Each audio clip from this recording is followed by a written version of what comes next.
E aí, galera, boa noite. Bora ver um vídeo? O vídeo é Why You Can't Explain What You Read. Por que você não consegue explicar o que você lê? O canal é Closed Stacks. Nunca vi vídeo dele, mas bora ver.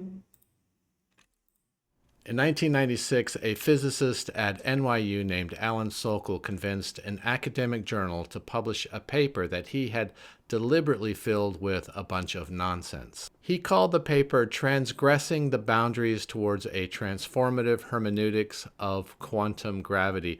And if that title makes little or no sense to you, then that's sort of the point. The article mixed real physics with a bunch of false claims, unsupported leaps in logic, and sentences that Sokal later admitted didn't mean anything. You see, he had written the entire thing as kind of an experiment. He wanted to see whether a journal would publish an article filled with a bunch of nonsense if the article sounded impressive, and told the editors basically what they wanted to hear. And sure enough, a cultural studies journal called Social Text included it in a special issue about the conflict between science and cultural studies. But on the same day that the article appeared, Sokal revealed that the entire thing was just a hoax, which sparked a massive public controversy in academia.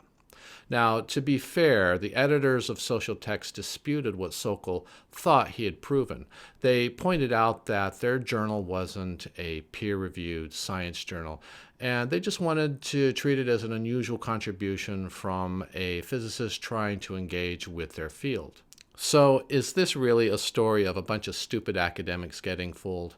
Maybe, maybe not. Either way, I think that the hoax still exposes something really interesting about the way we recognize intelligence. One thing he had shown was that you could make nonsense sound intelligent, which is something I think that all of us kind of know intuitively. And that kind of got me wondering, what about the reverse? How often does someone have a genuinely intelligent idea, but they explain it so badly that it sounds like nonsense? And how are we supposed to know the difference? I've been thinking about this a lot because I've been reading John Rawls' A Theory of Justice for several months now, and I can safely say that this is the hardest book I have ever read. There are pages in here I've gone through several times, and I have no idea what in the world he's talking about. And he was obviously an extremely intelligent person. So my first assumption is that, of course, the problem is with me.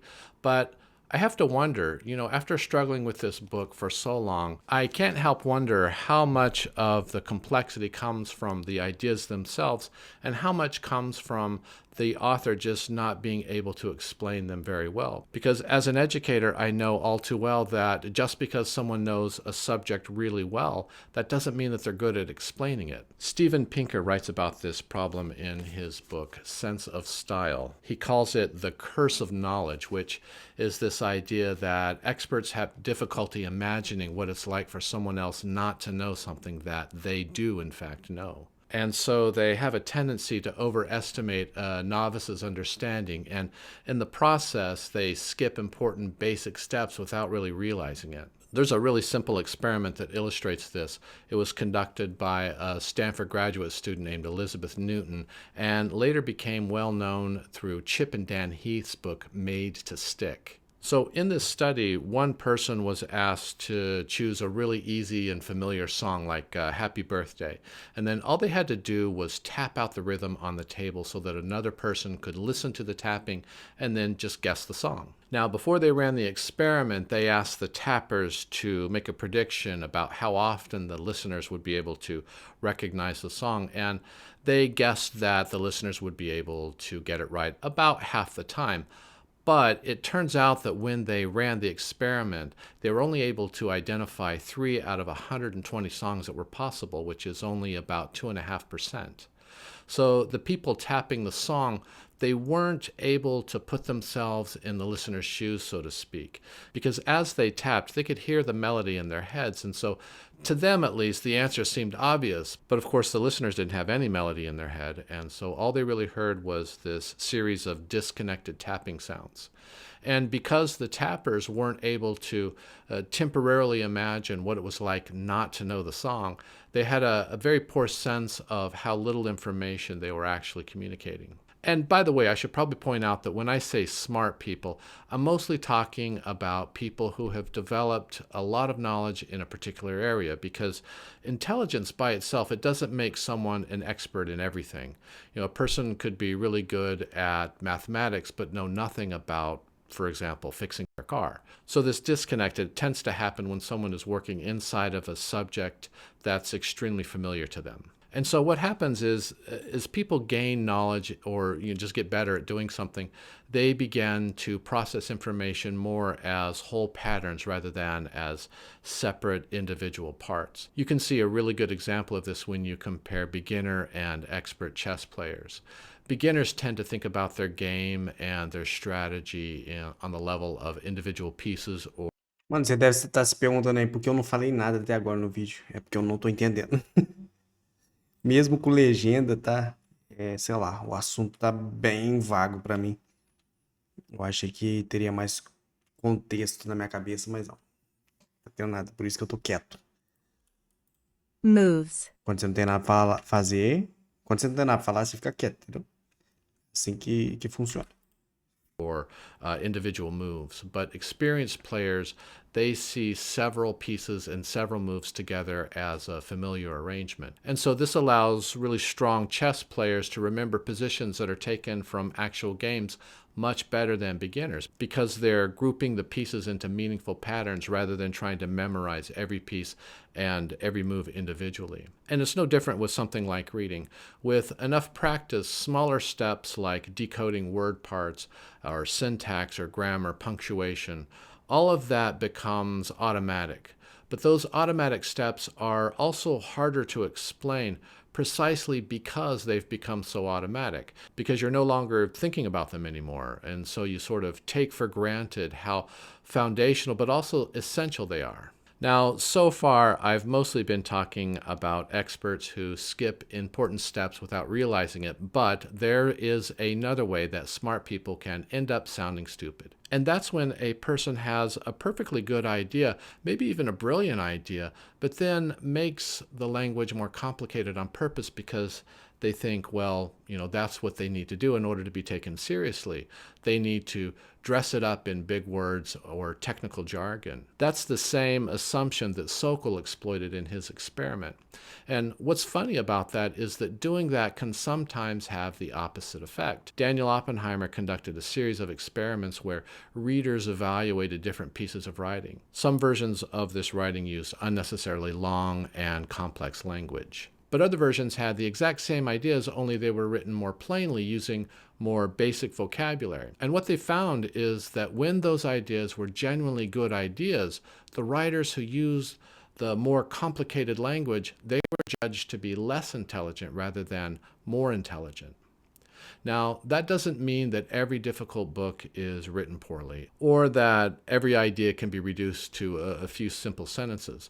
I mean, some subjects require technical language, and there's just no way around it. And some ideas take a really long time to understand because they really are complicated.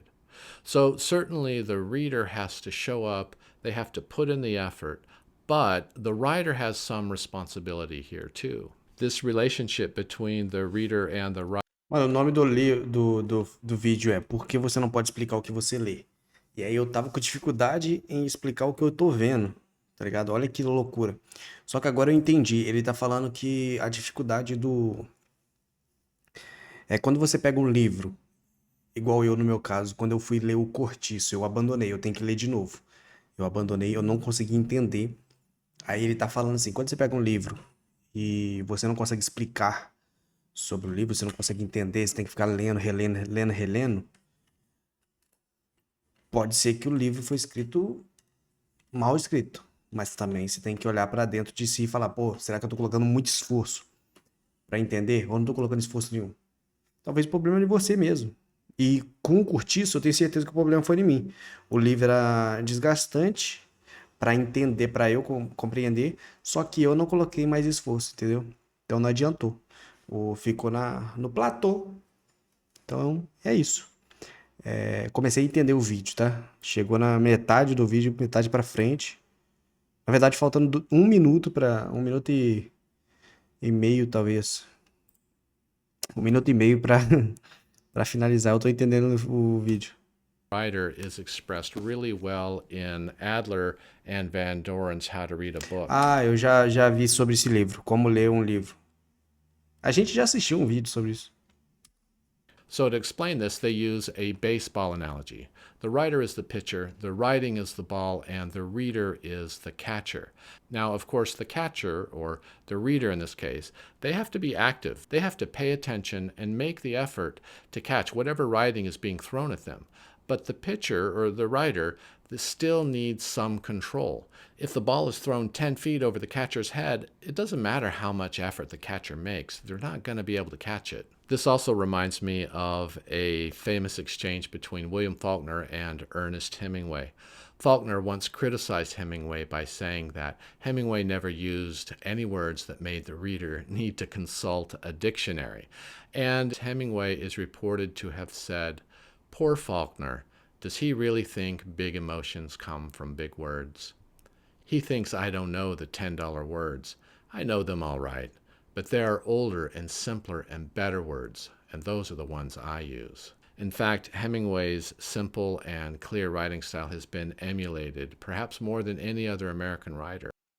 Um escritor zombou de outro escritor falando que ele não escreve com palavras difíceis, que não, para ler o livro dele não precisa nem pegar o dicionário para entender alguma palavra. Aí o cara falou, pô. Aí o cara respondeu, falou, ô, se você tem que pegar dicionário para entender, talvez você não tá transmitindo com clareza aí suas palavras aí, ô otário. And don't get me wrong, Foi mais ou Faulkner menos was isso. obviously a brilliant writer too, and the complexity of his prose wasn't an accident. But I think Hemingway had a point. You don't need complicated language to express something deep and meaningful. Mas talvez a pessoa ache que só de você ficar falando bonitinho quer dizer que você é inteligente. Mas falar bonito, pô, até papagaio fala, né? Só aprender as palavras. É isso. Comecei a entender esse vídeo no final, mas eu entendi. Eu entendi o ponto do vídeo. Vocês ainda estão aqui, gente? Tchau, gente.